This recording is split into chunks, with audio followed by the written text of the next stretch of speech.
Hi guys, I'm Shmi, and behind me today are two cars that for the purists amongst you will need no further introduction. On the left we have the 1987 RUF CTR, nicknamed the Yellowbird for its iconic yellow paint and one particularly famous video at the Nürburgring Nordschleife. And on the right, the new 2017 CTR, the tribute to that original car. And today I'm going to be jumping into the Yellowbird, the actual one, with Mr. Alois Ruf himself to go out for a little ride and find out a little bit more about what made that car so very special.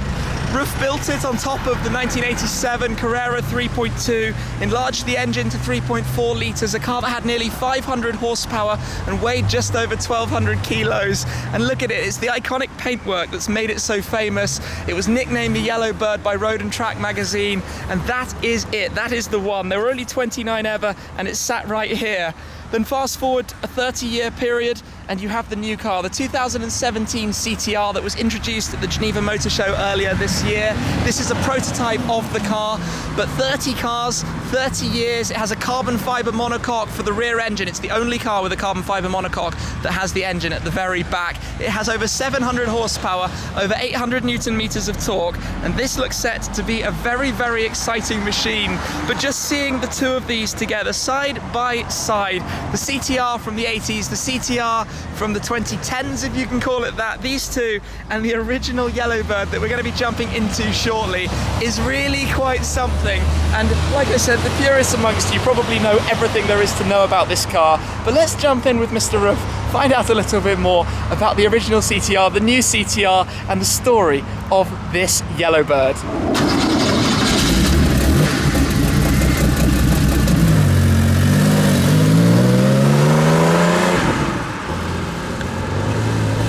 So here we are. This is something pretty special. Yes, for me it's always a new experience. Yeah. Although I know the car for 30 years.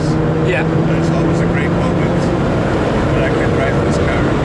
For sure, I can imagine. I mean, it's such historical significance. It does. Nobody could foresee that at that time. No. We didn't know that this car would become so iconic. We were just following our own ideas, what could be made, how could we improve the horsepower, the performance, making it a twin turbo and bringing in the technology of a Group C car to a road car. This is why the name CTR stands for Group C Turbo Roof. Yeah, this was the first of them. Obviously it's inspired you now to go on and make a modern recreation as well. We should come back to that in a moment, but I mean, 30 years ago, this exact car, this is your Yellowbird. This is the one. It was never named Yellowbird by us. No, of course. The whole thing was happening just along the photo shooting on that day, on the 11th of April in 1987, when the Road and Track people came from the United States and had this high-speed contest, which was happening in northern Germany at the Volkswagen Proving Grounds, which is a very high-speed oval. By the way, a very nice speed limit sign in the curve. The speed limit sign says 250 kilometers per hour. That's a great one. That's a great one. But the yellow car standing out, kind of on a day like today, where the weather has just got inclement on us very quickly, but the bright yellow of the paintwork. You know, at that time, it was a horrible day for the weather. It was only raining and dark clouds, and most of the cars had dark colors, so the photographer was not happy. This was before digital photography, and so he loved that yellow color because it was easy for him to shoot. Yes. So this is how the nickname Yellowbird came from. Those were the editors and photographers. They were just playing with words, and they ended up with the word Yellowbird.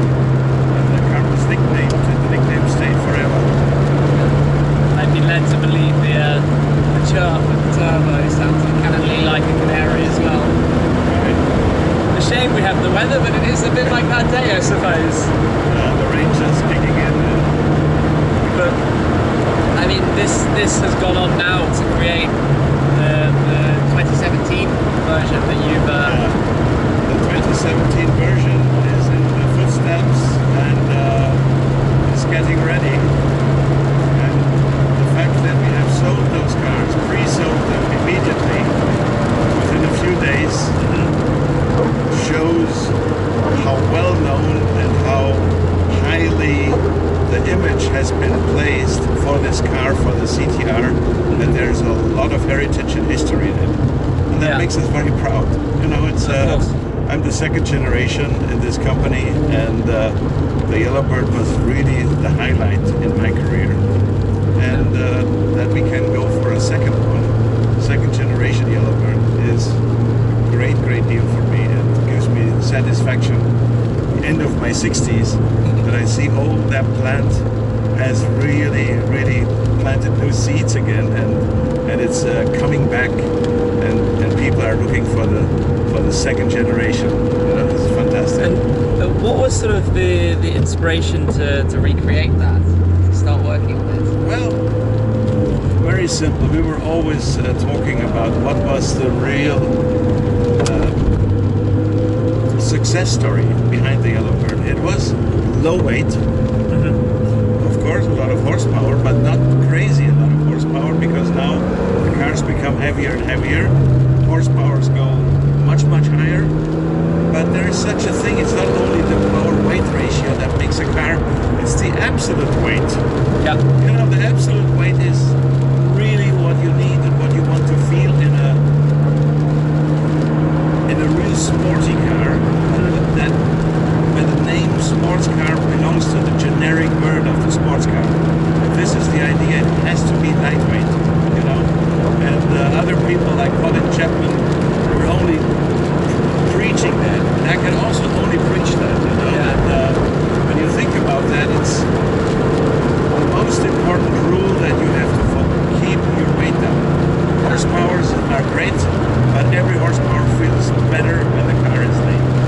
If I recall correctly, this car is 1150 kilos, 1,150 kilos. Well, no, this one is 1250. Okay. And the new car will also be 1210. Okay. Yes.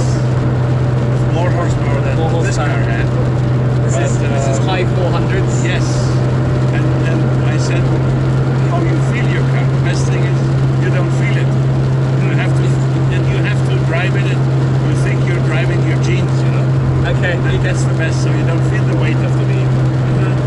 Because you're wearing it like it shouldn't feel like a coat, it should feel like a light dress, if I was a lady, you know. You know, would fly through the air. Yeah. But this car was sort of a development of an existing model that you built. Yes, this is based on the chassis of the 911 Carrera in the 1980s. Yeah. Which at that time was still the lightest chassis that was around. Yeah. You know? But it still had hundreds of kilos to take out. Yeah, it's. I mean, today with the new technology, by using carbon and lightweight steel construction, you can go lower in the weight. You know, this is what we are achieving in the new car. And you've used some very modern new technologies to create that, to make the new car. Yes, I mean it still has a very familiar look when you look at the new CTR, but it isn't the whole underwear, an entire new car, and it has nothing to do with former 911, be it the suspension, or be it the frame construction, the tub, everything. Yeah. Although the size of the greenhouse and of the cabin is untouched, is still the same, you know. Okay. Also the overall length, but the new car has 70 millimeters longer wheelbase, so therefore we are improving the straight up performances, which is also important. I like that it's making you smile too. There were, I believe, 29 of these originals. 29 originals were built, yes. 29 of them 30 years ago, 30 of the new cars. And 40 million came in the video games. 40 million, can you Really? Yeah, well, I mean, So we're also mass production. I mean, video games often coming off the back of that video, we should say. Yes. The Nürburgring Nordschleife, the yellow plane. Yeah, of course, the Nordschleife, that was another story. You know, that made the Nürburgring very famous as well, because Yes. the Nürburgring was not so well known at that time. Most of the times it was confused with Nuremberg, you know, Nuremberg, and so on. Still people confuse it, but I think it was a very good propaganda for the Nürburgring, that video. And the video was a byproduct of our portrait that we made, you know, because we didn't anticipate a movie, a film that would go over the whole Nordschleife, the whole full length, you know, that was not intended.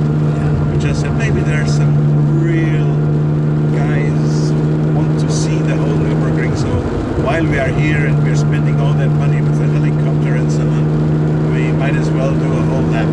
Yes. And this is how it came about. Yeah. It was fascinating. Well, we were actually awarded by the British press, the motor press, as the best automotive movie.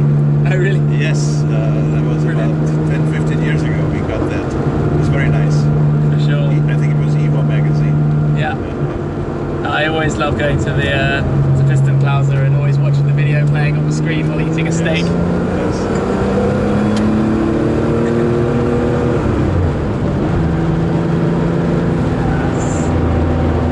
And I think one of the craziest things certainly for me is that this car is actually a year older than I am. It was capable of, in miles per hour, 213 miles per hour, faster even than the 959 Porsche launched at the time, faster than Ferrari's F40. Yeah, yeah, it gets to move on very quickly, doesn't it? Now we need the sunglasses again. Yeah, the weather today, in and out of the See, rain at clouds. Ruf, there's no rain. It was Yes. on the outside. I'm sorry for making you take it towards the rain, but what an experience this is. It's Alright. This is something special, so yeah.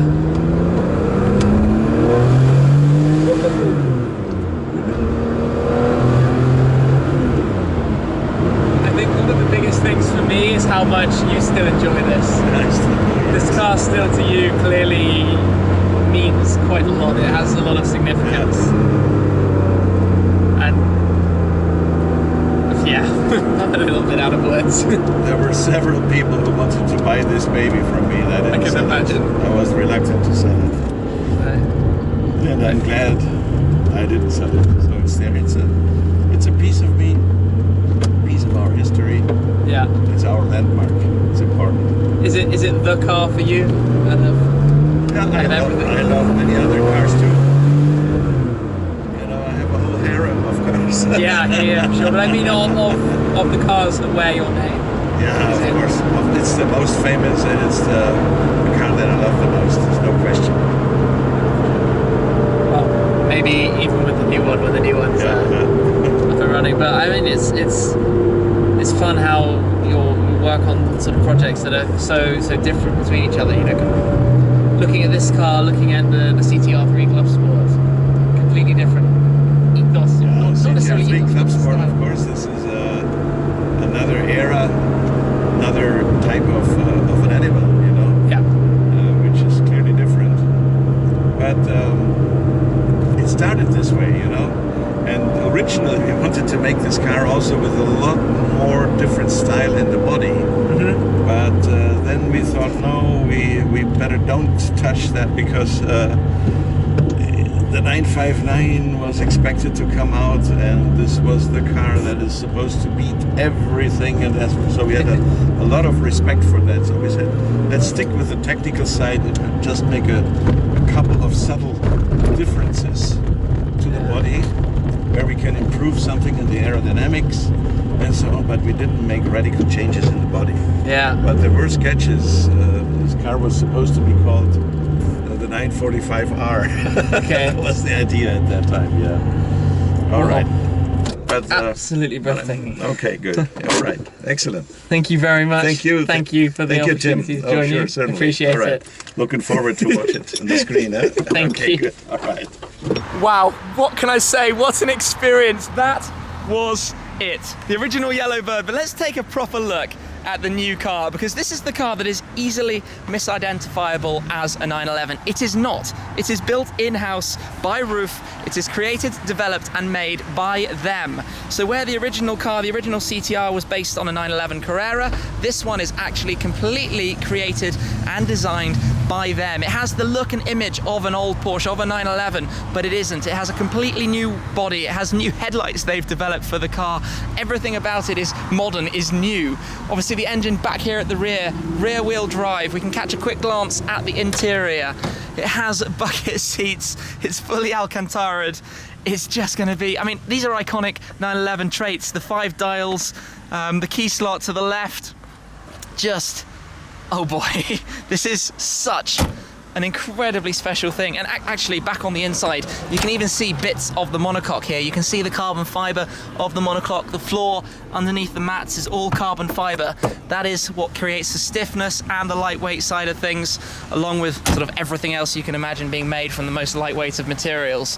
But this, I mean, it's beautiful, it's amazing, it's an incredible thing. And like I said earlier, 30 of them, just look at the pushrod suspension there, you can see it through the rear window. 30 of them being built, all 30 already spoken for, over 700,000 euros plus taxes, but clearly the demand there for this piece of history. This, on the other hand, the original CTR, RUF never named it the Yellowbird. That was a name given to it by journalists, by the media. And as we heard, they even won an award for that video production with the car. This is the prototype as well, so it's the only one that has these scoops for additional airflow through the rear. The other cars all had the airflow back through the wing. But it's clearly a different thing. If we come inside, you can see the sort of history of the 911, the way there are so many similarities between the two, the harnesses and the cage, and obviously the seat, the cage for extra strengthening and rigidity of the car to help it drive so well. But that has become from the past into the future with the new one. But wow, what a day, what an opportunity, what an experience with these two together. And I mean, there is so much more to this storyline, and if you don't know that original Yellowbird video, I do thoroughly recommend checking it out, because it's just something really, really special. It's a particular piece of automotive history, and like I mentioned, the crazy thing for me is that car is actually a touch older than I am. I think it's probably 6 months older than I am, which is bizarre because I'm nearly 30 now. That car's already made it. But there we go, the RUF CTR, the original, the 2017 tribute, and this is a car that I'm looking forward to seeing more of in the future. So thank you very much for watching, guys. Thank you very much to RUF and to Mr. RUF, of course, for taking us out and letting us experience these very special cars. That's it for now, though. I'll catch up with you again very soon. Cheers.